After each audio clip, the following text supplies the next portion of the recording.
Bismillahirrahmanirrahim. Assalamualaikum warahmatullahi wabarakatuh. Para pemirsa dimanapun berada, insya Allah selalu dimuliakan Allah Subhanahu wa Ta'ala dalam kondisi apapun. Mengenai dukan merupakan salah satu tanda-tanda di akhir zaman.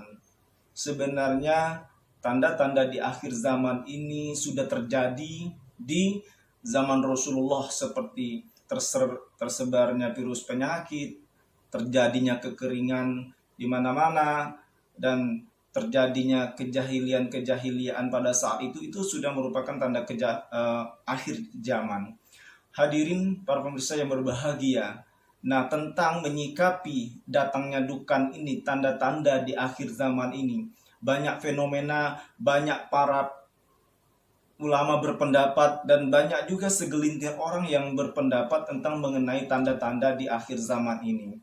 Sebenarnya kita tidak boleh takut bahwa akhir zaman itu ada, karena sudah ada di rukun iman, yaitu rukun iman yang kelima percaya kepada hari kiamat, yang keenam percaya kepada takdir. Itu semua adalah sudah ketentuan Allah Subhanahu wa Ta'ala. Mengenai adanya hari akhir itu sudah jelas pasti ada. Kalau kita tidak percaya bahwa hari akhir itu tidak ada, berarti na'udzubillah kita tidak mengaku kita bukan seorang yang beriman. Berarti kita bukan seorang muslim yang sejati di hadapan Allah Subhanahu wa Ta'ala kalau kita tidak percaya kepada hari akhir.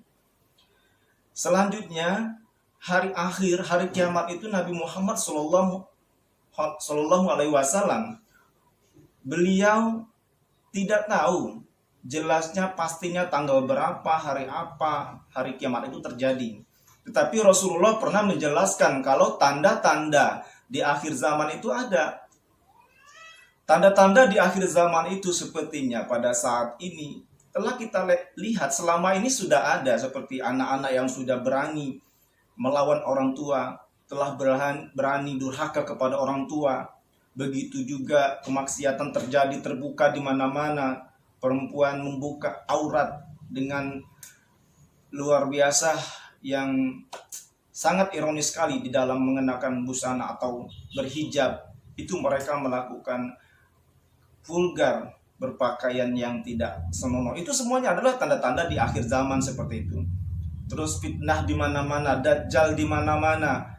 Terus amanah, seorang yang diberikan amanah banyak yang berkhianat. Ini adalah merupakan tanda-tanda di akhir zaman. Tetapi Rasulullah tidak tahu hari kiamat itu datangnya hari apa. Tetapi kalau tanda-tanda hari kiamat itu sudah akan tiba ada, telah banyak kita lihat selama ini. Itu tanda-tanda di akhir zaman semua itu seperti itu. Nah, mengenai yaitu 15 Ramadan, yaitu tanggal 20 Ramadan ini, tanggal 20 April itu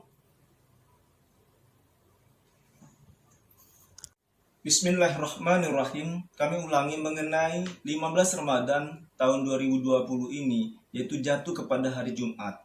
Mengenai hari, di dalam ajaran agama kita semua hari itu bagus, karena hari itu adalah ciptaan dari Allah Subhanahu wa Ta'ala. Tidak boleh kita terlalu mempertuhankan hari, saat, waktu.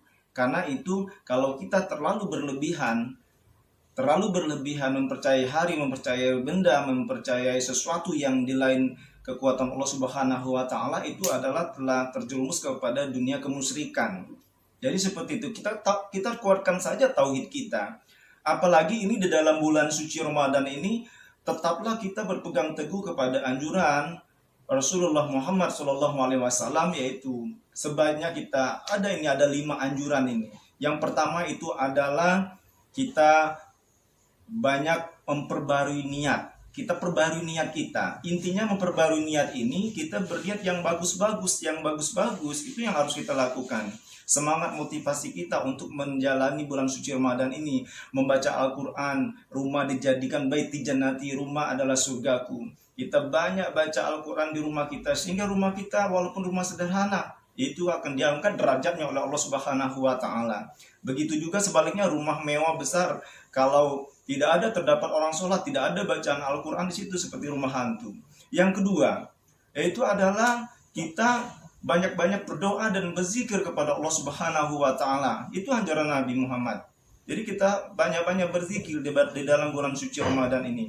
Tidak usah kita terlalu banyak yaitu memikirkan terjadilah gelap gulita, terjadi banyak binatang buas nanti akan datang disadukan. Itu semua terlalu dilebih-lebihkan. Itu tidak bagus, akan terjerumus kepada dunia kemusyrikan, akan terjerumus kepada dunia yaitu gelap gulita, dunia yang tidak percaya kepada Allah, melainkan percaya kepada sesuatu yang musyrik.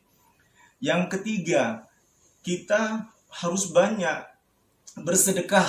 Bersedekah ini semampu kita, kita santuni anak yatim piatu, orang-orang sekitar kita yang gak punya, kita bantu, kita berikan walaupun sedikit, tetapi kita lakukan continue.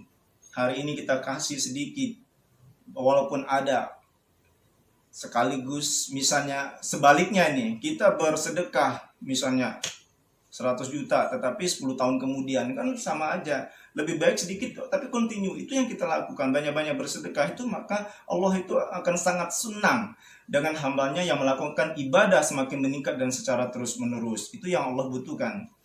Hadirin para pemirsa yang berbahagia dimanapun berada, yang selanjutnya itu adalah kita harus banyak membaca Al-Quran tadi.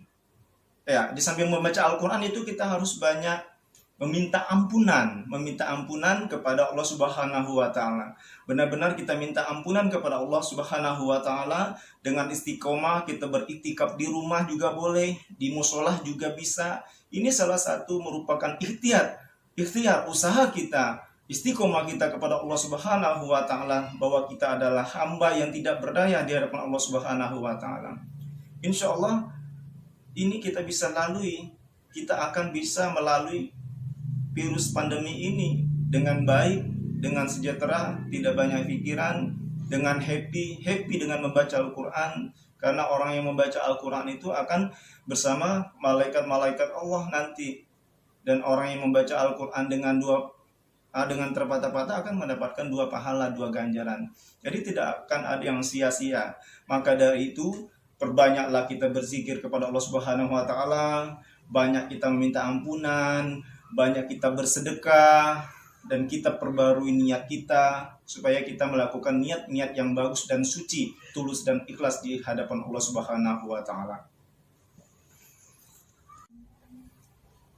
Untuk mengenai hadis tadi itu saya rasa sudah juga banyak terlalu ikut campur tangan manusia ya, terlalu dilebih-lebihkan seperti itu. Tidak boleh memberikan keterangan-keterangan yang membuat panik masyarakat, apalagi dalam kondisi seperti ini begitu. Karena orang yang taat, orang yang bijak itu adalah seperti Rasulullah.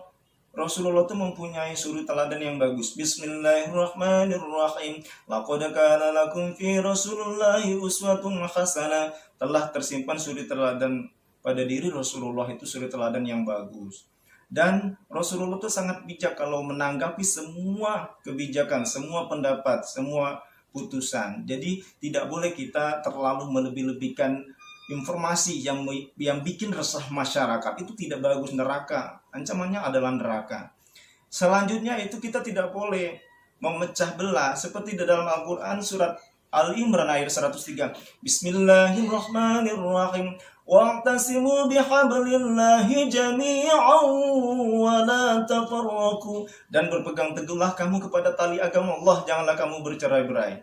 Jadi kalau ada informasi yang menyesatkan, melebih-lebihkan berita seperti ini, kan bikin perpecahan, bikin pertikaian, maka akan terjadi sesuatu yang tidak bagus, yang tidak diinginkan di kemudian hari.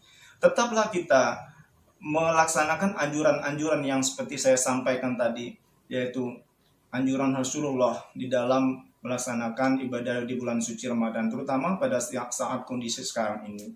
Dan satu lagi kita tambahkan untuk mengusir ikhtiar kita, mengusir penyakit virus corona ini, banyak-banyak membaca doa seperti ini. Bismillahirrahmanirrahim. Bismillahirrahmanirrahim. Allahumma inni a'udzubika minal barasi wal jununi wal juzami wa sayyi'il asqami.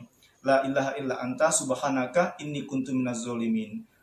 Terima kasih, semoga bermanfaat dan dapat kita aplikasikan dalam kehidupan sehari-hari, terutama dalam bulan suci Ramadan ini. Rabbana atina fid dunya hasanah wa fil akhirati hasanah wa qina adzabannar wallahu muwaffiq ila aqwamit thoriq. Wassalamualaikum warahmatullahi wabarakatuh.